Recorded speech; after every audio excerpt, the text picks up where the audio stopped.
Hey, what's up, guys? Video Plays back and again with another awesome video. Ladies and gentlemen, today we're talking about Resident Evil 5. I have, as of now, completely finished the game, and both side stories, Lost in Nightmares and Desperate Escape, on the Nintendo Switch. Yeah, I didn't play it on the PS5. I played it on Nintendo Switch. Nintendo Switch 1.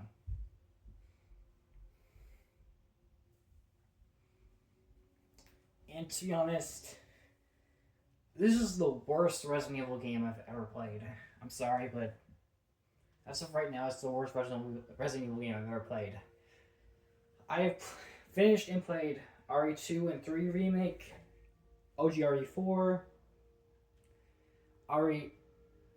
I'm about to finish up RE8 and basically played through the entirety of Resident Evil 7. You know, I played it before I made my playthrough of it.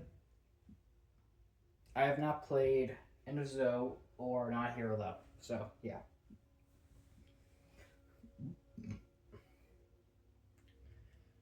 I did not really like this game that much.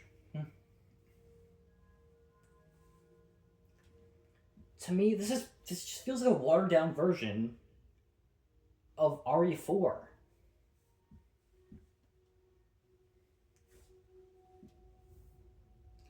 Like seriously, there is so many things that feel straight up ripped off of RE4. Like the chainsaw guys or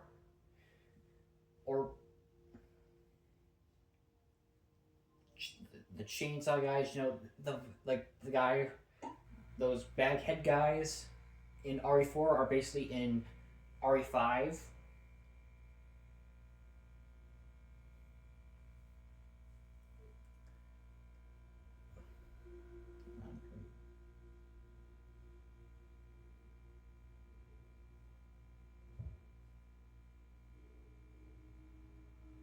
What was the other thing? Oh yeah, there's enemies that, you know, when their heads get shot off, you know, they grow this like massive, massive like parasite in replacement to attack you.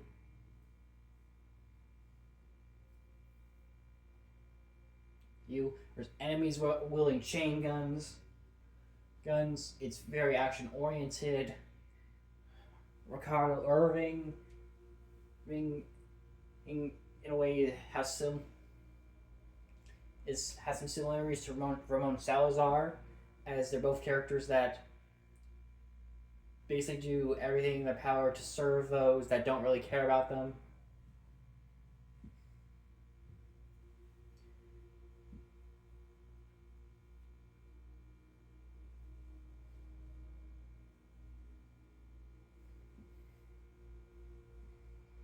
In general, there's a lot, and basically, yeah, there's definitely a lot of rip-offs from RE4.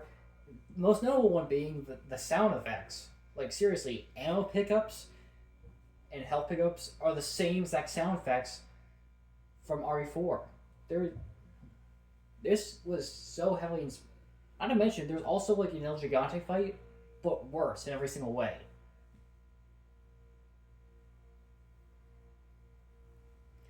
Or Nizuzu, as it's called in this game.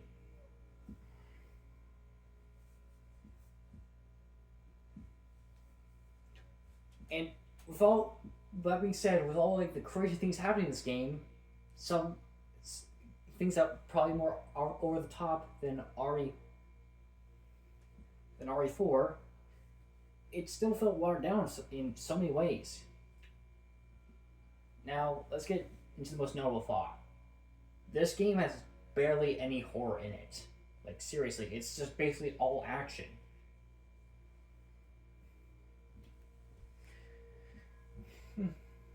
There's like turret sections, freaking Chris, freaking like none of the enemies ever being really that horrifying. Barely any imagery that's remotely scary.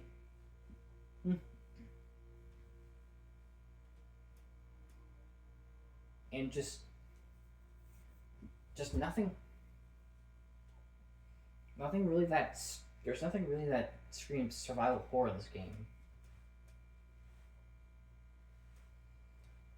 I'm gonna go down to the character, but that's basically the main notable flaw. There's barely any horror in the game. But let's get right into the other issues this game has.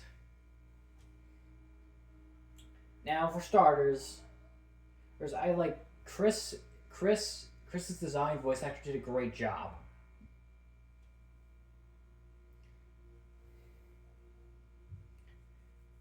He is amazing in this game. Him being so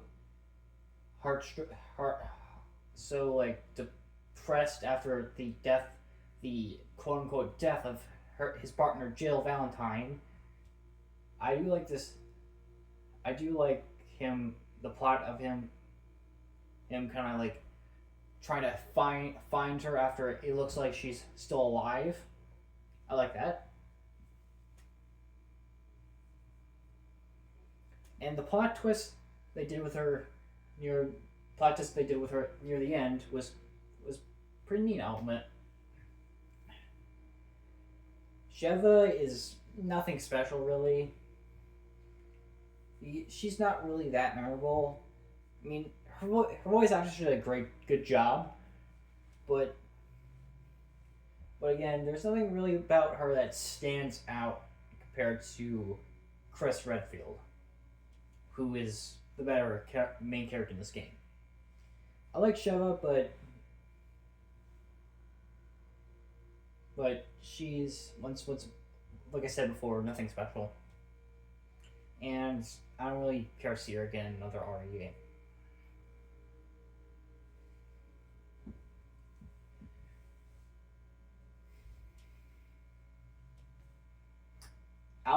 Now the main villain Albert Wesker was a freaking badass. I haven't played RE1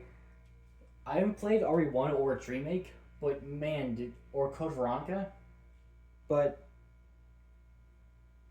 Albert Wesker was a freaking badass in this game.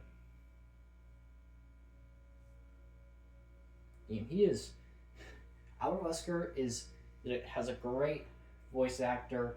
He's actually pretty intimidating. He's freakishly strong, and the fact that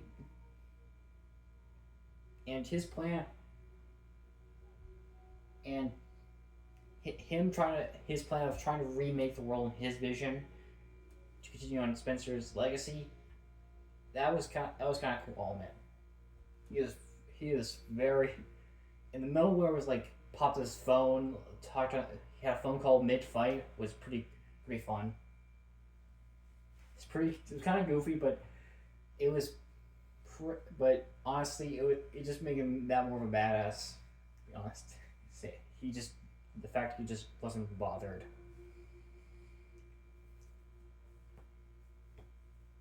But the other villains in this game aren't really good, to be honest. Ricardo Irving and Excella Ginod, I think it's Ginami, were just kind of bland. Ricardo in general is just isn't in the game a lot, and so he doesn't really have that much personality because we barely see him. And for the most part, he's pretty annoying. And Excella just feels kind of wasted in this game. Again, she feels like she barely gets any screen time. And the fact she just randomly gets injected off screen by Albert, it's kind of disappointing.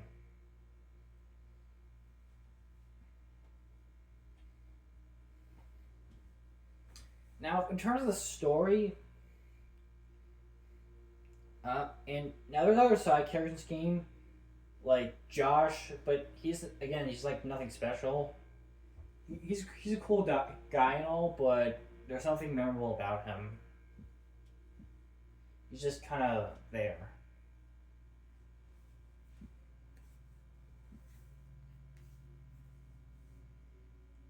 Now the plot, honestly,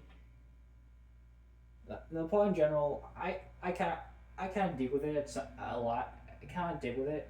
You know, I mean, it's not necessarily a good plot, but it's so batshit funny that I kind of roll with it.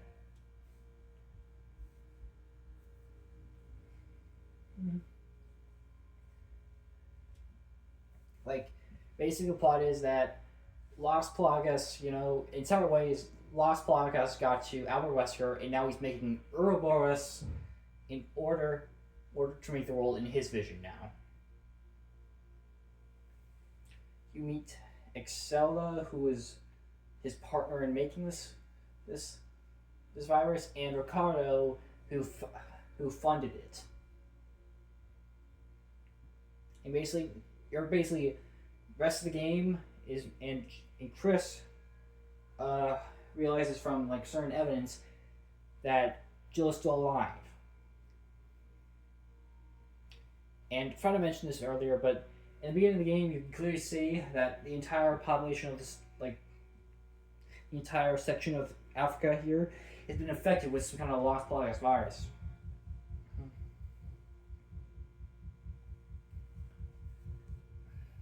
And now you gotta track down Ouroboros, what it is, who made it, and find Jill Valentine. Overall, the overall Chris and Joe's dynamic really makes you want. It really carries this story. Ricardo and plus Albert Wesker in the end, and plus Albert Wesker near the end, he is so badass that I absolutely love him. But it's definitely bogged down by the fact that a lot of the characters aren't exactly memorable. Like Josh is just kind of there, and Ricardo and Excella again are not only good villains; they're just bland. Like sure, sure, or Excella, like again Ricardo's just annoying, and Excella just wants to remake the world because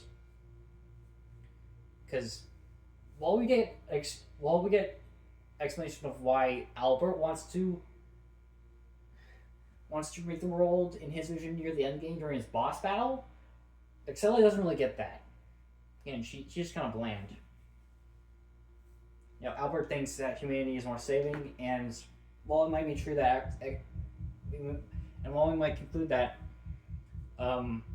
Excella may feel the same way, again, we don't really get that in the game. She's just kind of there.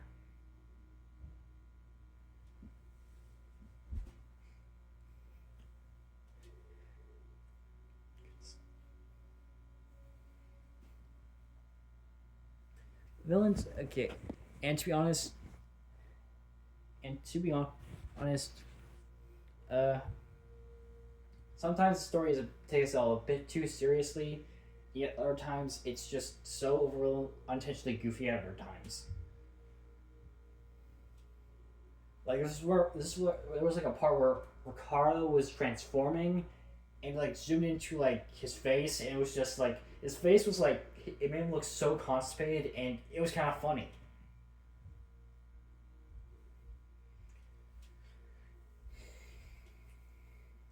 Unintentionally funny.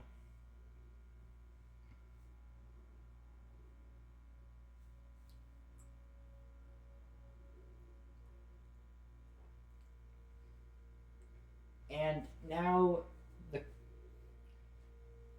I again that's basically the story how I feel about it.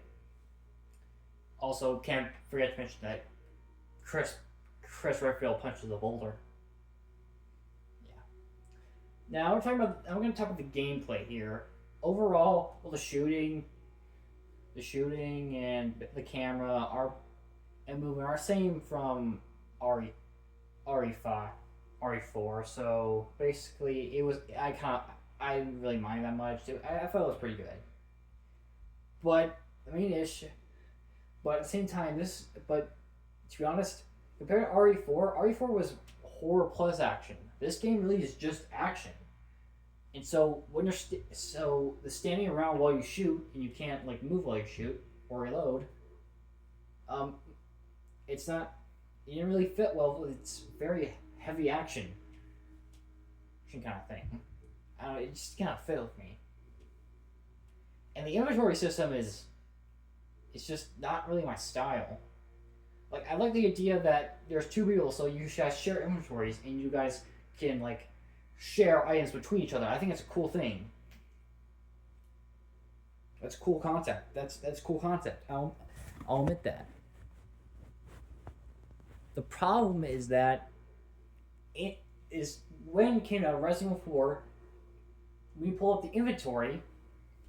When you pull up the inventory in Resident Evil 4, the game stopped mid battle when you selected another gun or another item, or when you want something combined, or organize your inventory mid battle. In this game, if you want to switch to your gun to another gun from your inventory, you are still put in the action, but you cannot do anything until you have to stand. You have to go in the midst of battle. You need to pull up your inventory and hope you don't get hit, because you're basically an open target when you pull up your inventory, because you cannot do anything except manage your inventory and pick a gun or pick anything in your inventory, which leaves you an open target because you can't do anything while you're in your inventory. You can't defend yourself.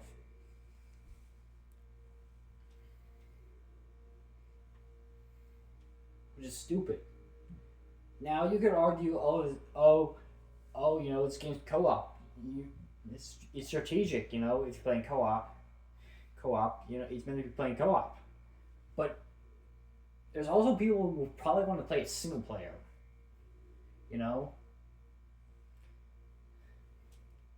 And for people who are playing single player, it's not very fun.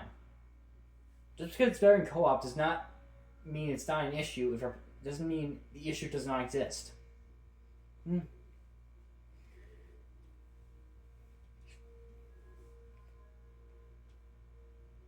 Like I've heard people complain that, Resident Evil nowadays basically copied Last of Us because it had a weapon wheel. It should have more original inventory systems. Well, I would prefer that weapon system versus this inventory system in this game, because it's maybe an original idea, but it's not very good compared to the weapon wheel.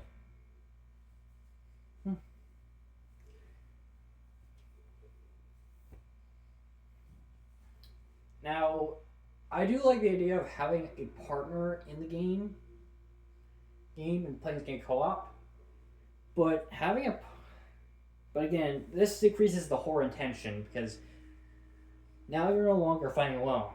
You have someone else there to defend you. Now, Shev's AI is, for the most part, good. However, she can tend to walk into the line of fire at certain points, and then she has to slowly move her way out of the way. It did happen a couple times for me. It wasn't game breaking or anything, but it was still annoying, but it's manageable. Now, gunplay, everything, basically, the guns sound good, the weapons look good, and it feels good to shoot guns. Enemies feel good to hit, and in general, the guns feel good to use. Upgrading weapons with coins you found or money you found. Yeah, basically kind of like RE4, but there's a difference. Instead of being able to upgrade weapons from like a merchant or buy weapons from a merchant, you have to instead now you have to wait until the end of the chapter in order to buy things and upgrade weapons. Like, what? oh, you can't basically like you can't upgrade your weapons during the chapter. You have to wait to the end of the chapter to actually upgrade your shit.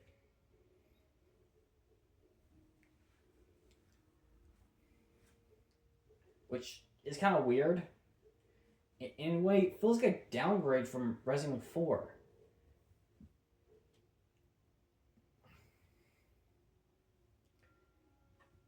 In a way, some of the inventory mechanics feel like somewhat downgrades to Resident Evil 4 because in that game you could pull up your inventory was full and in your inventory you had a red herb and the item you were bringing was like a green herb. You could still combine the red herb and the green herb so that you could make space for it. But in this game you can't. If you have a if your inventory is full and you have a red herb and you want to pick up a green herb, you have to drop an item out of your inventory or give it to your partner. Which is just baffles me.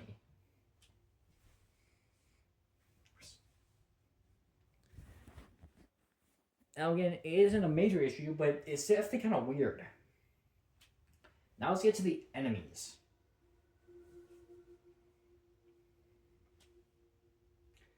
A lot of the enemies now, there's definitely a lot of enemies that came came over from Resident Evil 4, like the chainsaw guys and basically like the Majin, which are basically Ganados. Basically, they can wield weapons, they can throw weapons. They got dynamite, Molotovs. There's also enemies with crossbows, or the enemies that once they take enough damage, that like a parasite grows out of them.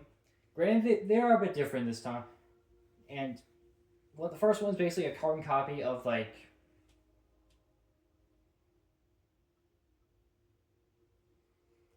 the first parasite you see in RE4, where it's just like this swinging like this swinging like cylinder with spikes on it, and they come out of the head and they hit you with it, very similar to the first parasite in RE4. However, there's definitely some new enemies in this game, and again, they got chain gunners, got some soldier-like enemies.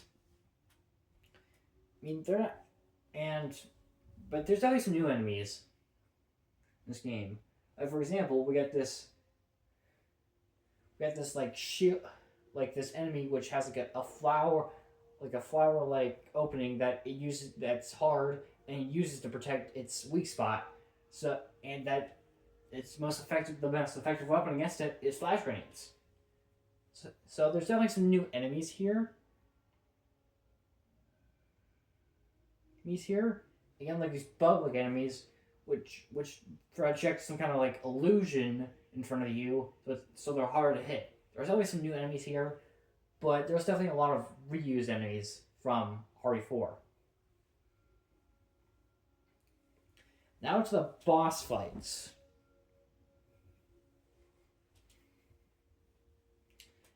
Overall, I was it's kind of a mixed bag with the boss fights, honestly. Some of them are actually pretty good, like with Albert Wesker. Like the final boss fight with him is kind of weird, but when you figure out what's weird about it, it's you got it there. All those boss fights are pretty fun, to be honest. Nice. Alexa had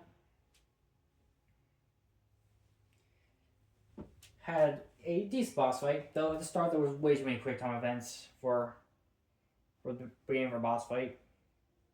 The game does tend to have some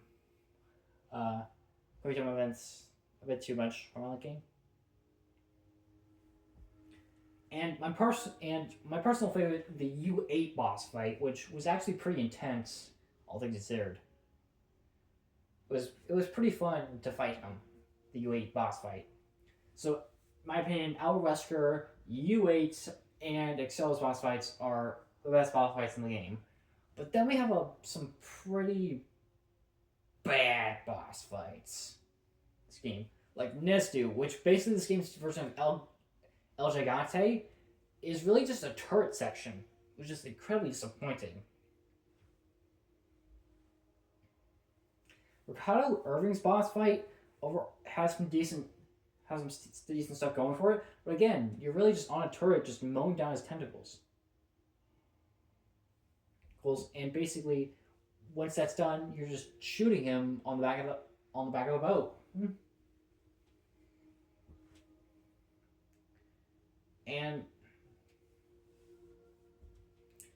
And like that, like Euro, and that like that in the first like Urbo's fight with the furnace was a bit too easy, and like the Urbo's fight in Chapter 5-2 was kind of confusing on how to defeat him at like start.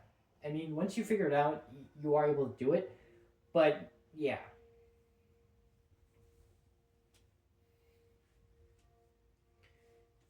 So, in my opinion, the first the the Ouroboros fight with the furnace, uh, Nesdu, and Ricardo Irving's boss fights are the worst in this game.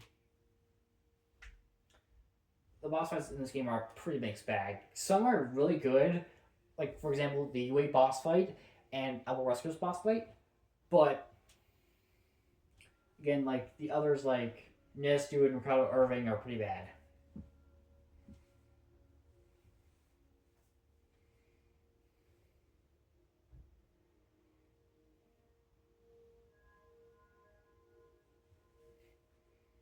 Now we're finally getting on to the graphics. Overall, the aesthetic's pretty good.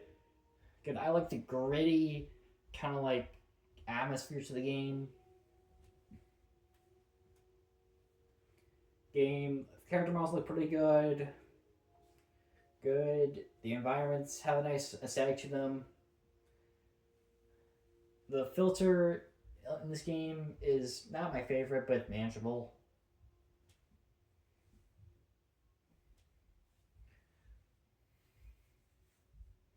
And overall, it's has and the art direction's pretty good. I'll admit that. And in terms of glitches, I did have a couple times where like some reason my game like just randomly turned off, and like and there's also like one point in when I was playing on Nintendo Switch where it begins to run a bit weird during this like boat turret section. But yeah, that's probably because my Nintendo Switch isn't exactly that powerful. And yeah, that's in a way it's kind of on me for playing Resident Evil on Nintendo Switch. But anyway, Resident Evil 5 to me is the worst Resident Evil game that I have played thus far. Don't get me wrong, I enjoyed it. But there's definitely a lot. But while there's definitely some value to be had in this game, there's definitely a lot of things that feel like they should have been brought to the drawing board a couple times more. I like the two main characters and Albert, but I don't like the other villains in Josh. But I don't really like the other villains, and Josh isn't very memorable. I like the shooting in this game, but but a lot of the enemies feel reused from RE4.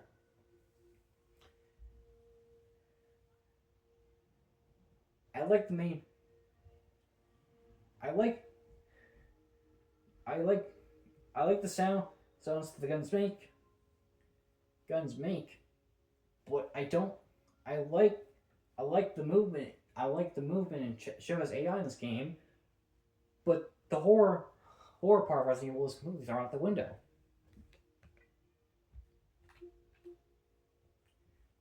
I like the aesthetic of this game, but the filter is my favorite. there's always some with everything about this game. There's something I equally like and dislike about certain parts of like story, gameplay, visuals, and sound design.